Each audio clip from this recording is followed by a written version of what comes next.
Mars was also a beautiful planet with its polar caps.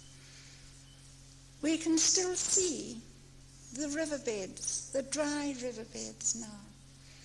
It has volcanoes, therefore there is life. And the same with Venus. Scientists are asking today, what happened to the vast seas of Venus? Venus is also volcanic, and that means life, because it's the volcanoes that create the atmosphere. Now what we're doing here with our beautiful atmosphere, it's taken millions of years to build up to our ozone layer. We have created vast holes in the ozone layer.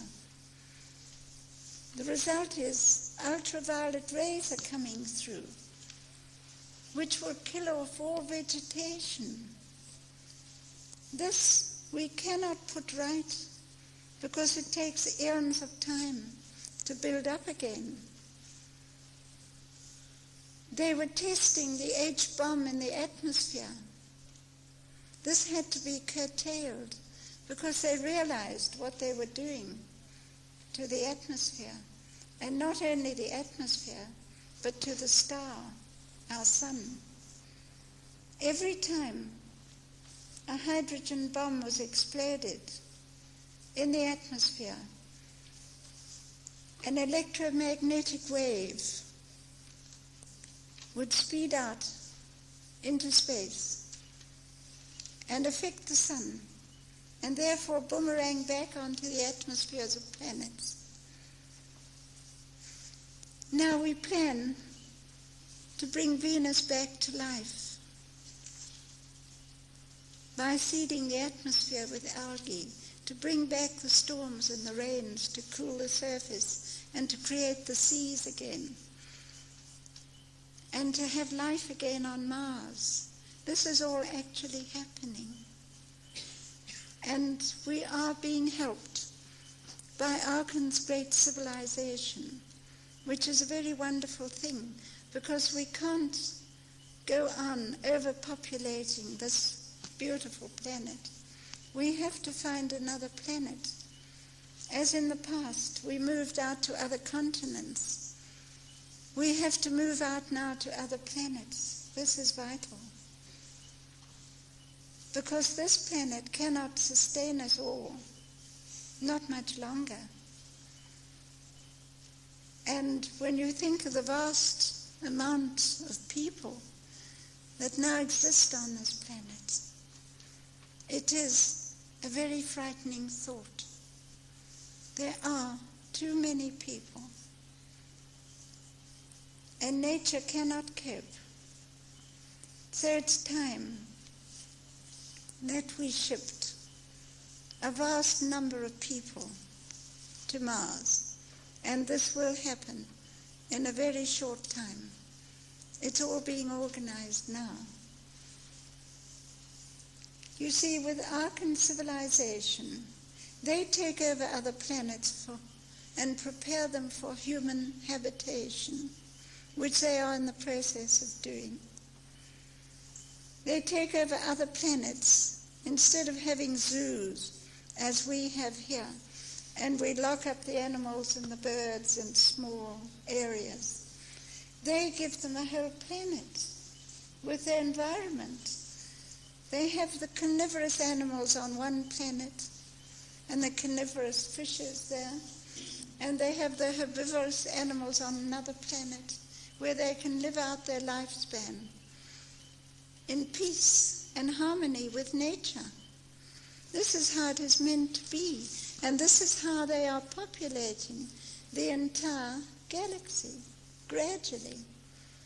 At the present time, they are actually preparing planets in the star system of Vega for human habitation. That great blue-white star there you can see at night overhead. We can see it from the southern hemisphere in the north, but you have it here in the north. And that is going to be a beautiful solar system for millions and millions of people and flora and fauna. They are great botanists. They grow things, they grow trees. On the surface of the home planet, it is very beautiful. It is green, lots of trees, vast sapphire blue seas, and the atmosphere is very beautiful because it is looked after and controlled scientifically. They live very simply. Their dress is simply one garment made of silk. They never use anything that's synthetic. Natural silk that is strengthened, even for their sandals. And the one garment that fits for the women to the ankles like a kaftan is very, very comfortable. It's beautiful because there they don't get the extremes of climate that we get here, where we have to wear warm clothes to get warm and keep ourselves warm and things like that. It's very natural. They have an abundance of natural foods. And they fertilize the ground, not with artificial fertilizers. It's all done with electricity to bring the nitrogen into the soil. And it's the same with life, with healing. There is no discord of disease. There is no illness. There is no aging process, simply because the body cells do not degenerate. As I said before, here we are a product of our environment because we have created an environment of pollution, of radiation. All these things have detrimental effect on the cells of our body, and above all, on the brain. We do not protect our heads, our brain, from the effects of intensified radiation and ultraviolet rays from the star, our sun, because the sun now is shrinking, and therefore it's pulsating like this, like a heart, all the time. And as it pulsates outward, it releases intensified radiation, which the atmosphere can no longer protect us from, because we have polluted it to such an extent that even the trees are being affected, the plants naturally. They are the first to go. And the trees in Europe are dying.